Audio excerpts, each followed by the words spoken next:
Jangan lelah untuk berbuat baik. Renungan diinspirasi dari surat Rasul Paulus kepada jemaat di Roma, bab 2 ayat 1 sampai dengan 11. Karena itu, hai manusia, siapapun engkau yang menghakimi orang lain, engkau sendiri tidak mempunyai dasar untuk membela diri. Sebab dengan menghakimi orang lain, engkau menghakimi dirimu sendiri. Karena engkau yang menghakimi orang lain melakukan hal-hal yang sama. Namun, kita tahu bahwa hukuman Allah berlangsung secara adil atas mereka yang berbuat demikian.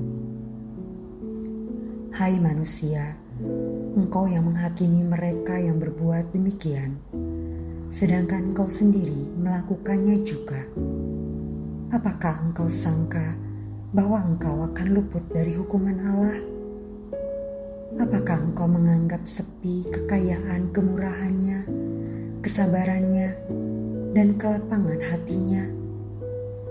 Tidak tahukah engkau bahwa maksud kemurahan Allah ialah menuntun engkau kepada pertobatan? Namun, oleh kekerasan hatimu yang tidak mau bertobat, engkau menimbun murka atas dirimu sendiri pada hari murka dan hukuman Allah yang adil akan dinyatakan. Ia akan membalas setiap orang menurut perbuatannya, yaitu hidup kekal kepada mereka yang dengan tekun berbuat baik, mencari kemuliaan, kehormatan, dan ketidakbinasaan. Tetapi murka dan kegeraman kepada mereka yang mencari kepentingan sendiri, yang tidak taat kepada kebenaran, melainkan taat kepada kelaliman. Penderitaan dan kesengsaraan akan menimpa setiap orang yang berbuat jahat, pertama-tama orang Yahudi dan juga orang Yunani. Tetapi kemuliaan, kehormatan, dan damai sejahtera akan diperoleh semua orang yang berbuat baik, pertama-tama orang Yahudi dan juga orang Yunani, sebab Allah tidak memandang muka. Demikianlah sabda Tuhan. Syukur kepada Allah. Akhir bulan Agustus sampai dengan awal bulan September 2025 yang lalu, kita dihadapkan pada situasi dan kondisi negara yang tidak baik-baik saja. Ulah para pejabat publik yang tidak elok dalam berperilaku dan berkata-kata membuat kemarahan rakyat yang akhirnya berdemonstrasi dan berujung pada perilaku anarkis yang menelan korban jiwa dari orang-orang yang tidak bersalah. Banyak pemberitaan di surat kabar dan media elektronik tentang kasus pembunuhan dan tindakan kekerasan yang berujung pada hilangnya nyawa seseorang karena hal-hal sepele. Faktor ekonomi menyebabkan banyak orang menjadi stres, depresi, dan akhirnya mencari jalan pintas penyelesaian masalah dengan bunuh diri. Hal ini membuat saya merenung. Masih adakah kasih di zaman sekarang ini? Apakah masih ada orang-orang yang berkehendak baik, yang dengan tulus mau memperjuangkan kepentingan rakyat?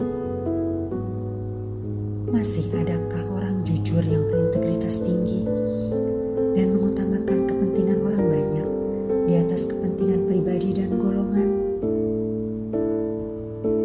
Situasi Indonesia seperti situasi kota Roma saat Rasul Paulus memberitakan Injil.